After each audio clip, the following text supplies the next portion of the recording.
This is Ben Davison. Subscribe to Stephen Icon. So Dean Lonergan, boxing promoter, who is the one responsible for Manny Pacquiao and Jeff Horn happening in Australia, alongside Bob Arum and that, of course. Now, he's been speaking to Bob Arum because now Bob Arum, he's come out quite publicly on quite a few platforms and said that they're looking at maybe doing Tyson Fury versus Deontay Wilder Part 3 in Australia. Now, it says here that Sky Sports were the ones that he told. It actually wasn't. It was me, just for the record, just put it out there. It was me. I was the first person that he told publicly that it was going to be Australia. Hey, it is what it is. What can you do? But either way, it's a very, very significant place and time. Now, unless you know a little bit about history, you won't know what it is I'm talking about, other than, okay, so it's on Christmas. But there's a little bit more to it, and we'll get into that in a second. So this is what Dean Lonergan had to say about Fury Wilder Part 3 in Sydney, Australia.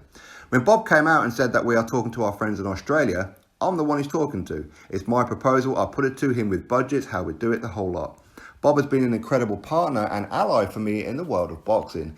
I just had a thought 6 weeks ago that if these guys can't do a major fight in Las Vegas or New York, why not come down here where I know we can get a crowd? We are flexible around the timing, but if we did it, say, 1:30 p.m. on Boxing Day, it will be beamed back to the United States on Christmas night. So there it is. Now, of course, okay, so it'll be 1:30 p.m. on Boxing Day in Australia, which would be, 9:10 p.m. in America on Christmas night. Here in the UK, you're going to be talking about, 4 or 5 o'clock in the morning for us to be watching this fight, which is nothing unusual in the sense of if they have it in America at night time, it's going to be around that time anyway for us. So it's no real difference really. But there's a significant time, place and date. Now, Sydney, Australia, that's where they're talking about doing it, and on Boxing Day on Australian time.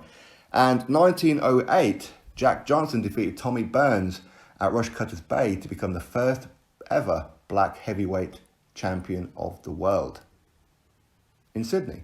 So there is a historical relevance and significance to them doing this fight on that particular time, on that day, in that city of Sydney.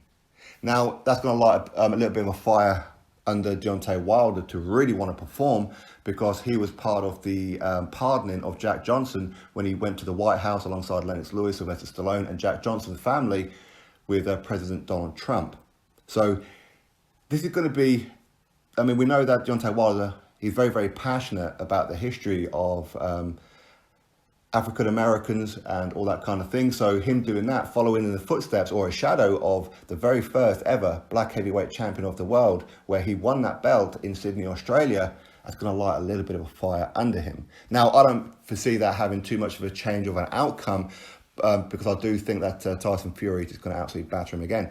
But I think that it will give him a little bit more of an edge than what it would normally. So if you just put it on in Las Vegas or wherever else, or China, this is going to motivate Deontay Wilder a little bit more.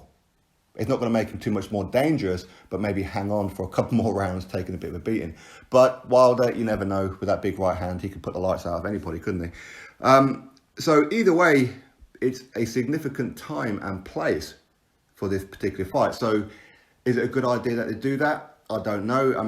Both of these guys are very, very religious, Tyson Fury and Deontay Wilder. With Deontay Wilder, I think he had like a bit of a Baptist upbringing. Tyson Fury, as we know, with his involvement with the Bible and all that kind of stuff. So would they want to fight over Christmas? Now, it's not like they're going to be fighting on Christmas Day, for sure, but they are going to have to do the weigh-in, but they are going to get to spend time with their family. So I suppose in some ways, it depends on how you look at it, their Christmas isn't really ruined for whoever loses, because they've already had their Christmas, haven't they? But at the end of the day, it's not a great time, is it? For the loser, what you don't want to be doing is maybe spending the night in hospital, depending on what happens in that fight, right? And maybe you have to be stuck over there for New Year and that as well. Now, the weather's going to be totally different to where it is here in the UK, where here in the UK, it's going to be very, very cold. In America, it's going to be very, very cold. In Australia, it's summertime for them over there. So again, it's going to be a little bit different for them to be spending Christmas in the sunshine, isn't it? So anyway, that's what's going on. I'll put the article in the description box as always for you all. You drop your thoughts below about it. Would you be perfectly happy to watch Tyson Fury versus Deontay Wilder if you're in America on Christmas evening? Would that ruin your entire Christmas? I don't know, especially if you're a Wilder fan. Or having to watch the fight on Boxing Day, early morning, for here in the UK, because a lot of people in the UK, they like to get like a little bit bladdered and what have you. So anyway, is what it is. That's what's going on. Boxing Day in Australia, Boxing Day UK, Christmas Day in America. Drop your thoughts below, click thumbs up, subscribe, catch you all on the next video.